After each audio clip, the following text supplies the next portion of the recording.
안녕하세요. 닥터스킨TV 허수정 원장입니다. 오늘은 지난 시간에 이어서 점 뺀 뒤에 사후 관리를 어떻게 하는 게 좋을지, 그리고 재발, 이런 부분에 대해서 말씀드리도록 할게요.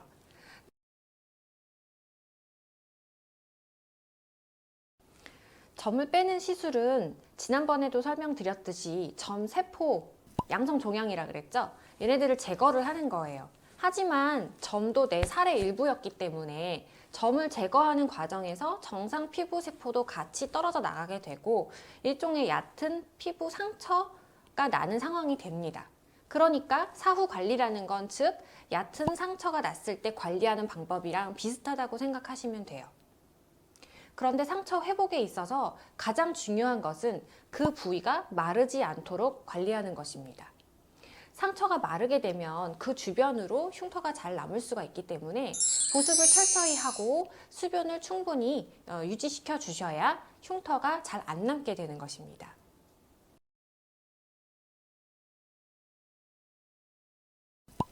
자외선은 사실 피부에 있어서는 별로 좋지 않은 영향을 끼치는 게 더 많습니다.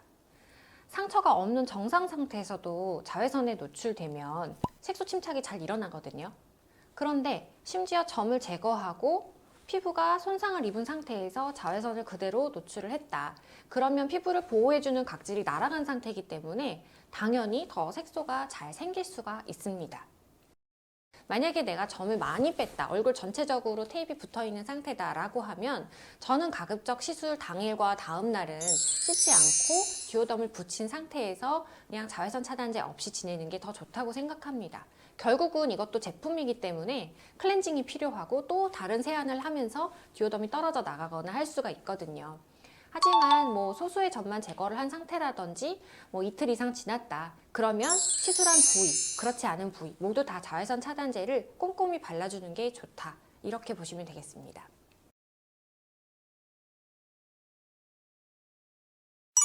당연히 필요하죠.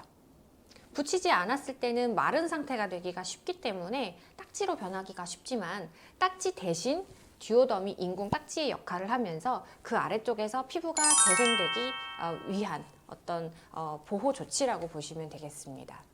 사실 듀오덤은 붙어 있기만 하다면 안 갈아주시는 게 제일 좋습니다.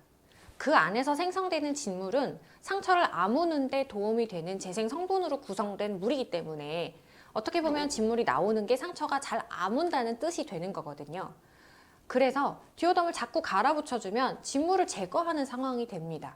그 와중에 어떻게 보면 멸균되지 않은 오염됐다고 볼 수도 있는 수돗물 막 세안을 해서 닦아낸다거나 하면 더 나쁜 쪽으로 가게 되는 거예요. 진물이 나와서 불어있는 경우는 그냥 내버려 두시고 너무 많은 양의 진물 때문에 듀오덤이 떨어져 버렸다. 그럴 때만 새로 붙여주시면 되겠습니다. 굳이 두 번, 세 번 안 갈아주셔도 된다는 얘기고요. 어떤 분들은 그러면 촉촉해야 되니까 연고도 바르고 보습제도 바르고 또 그 위에 듀오덤을 붙여야지 해보시면요. 일단 듀오덤이 안 붙어요. 아주 마른 상태여야지만 붙거든요. 굳이 어차피 수분된 환경을 만들어주는 게 듀오덤인데 그 안에 또 무언가를 자꾸 바르지 않으셔도 되겠습니다.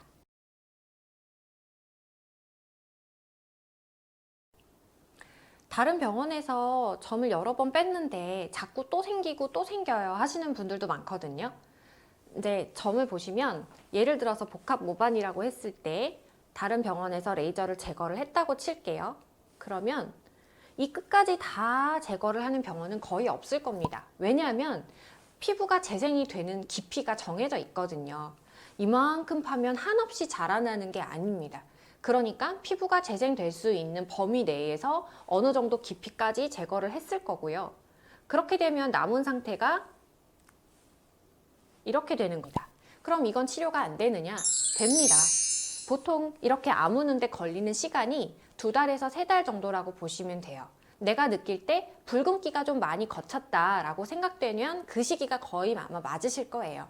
그럴 때 재시술을 통해서 들어가는데 이 깊이에 맞는 레이저는 또 따로 정해져 있거든요. 그러니까 각각의 상태에 맞춰서 적절한 레이저를 사용을 해서 얘네들을 깨던 깎던 이런 방식으로 여러 번 반복하면서 점점 옅어지게 잘 보이지 않게 만드는 것이 최종 목표라고 보시면 됩니다. 지금까지 전 뺀 뒤의 관리 방법에 대해서 알아봤는데요. 꼭 주의사항을 기억하셔서 전 빼고 색소 침착 안 생기도록 잘 관리하시길 바랍니다. 오늘 영상 재밌으셨으면 구독 눌러주시고 좋아요 버튼도 꼭 눌러주세요. 궁금하신 점은 댓글 남겨주시면 답글 달아드리겠습니다. 그럼 저는 다음 편에서 다시 인사드릴게요. 안녕.